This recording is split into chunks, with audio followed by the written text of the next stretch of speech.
Hello, good evening. I'm Roger Johnson. Welcome to a special edition of North West Tonight, this evening live from Crumpsall in Manchester on the day that this area's Jewish community was targeted in a terrorist attack on its holiest day of the year.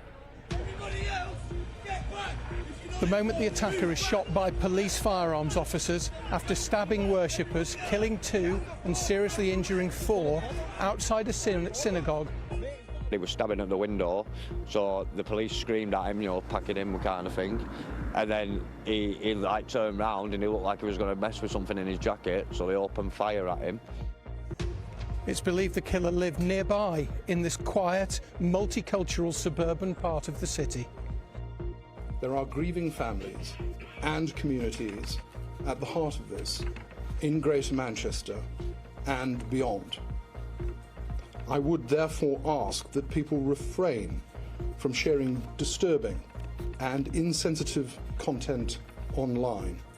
If you have information, then share it with the police.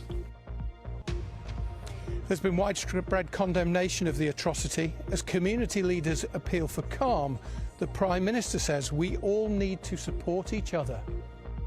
And I promise you that this Britain will come together to wrap our arms around your community and show you that Britain is a place where you and your family are safe, secure, and belong.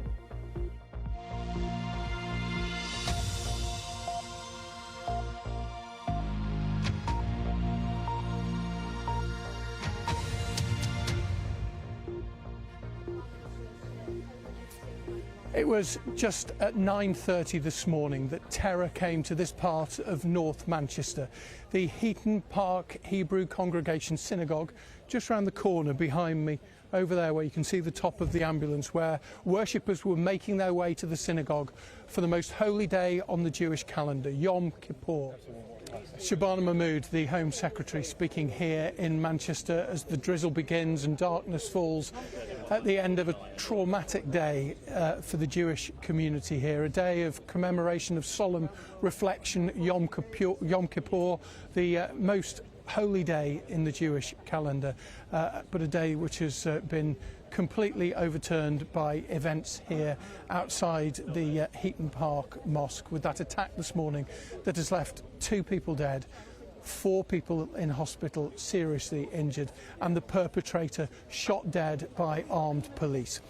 If you've been affected by anything that you've heard in the programme, and many people will have been, many people may only just be finding out, as Bishop David and I were just saying, you can find support and organisations which can offer support by going to the BBC Action Line. The address is there on the screen. It's bbc.co.uk/action line.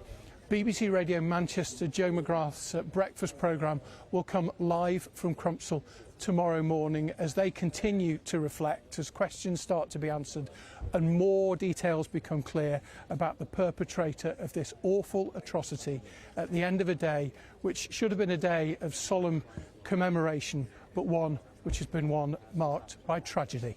Good night.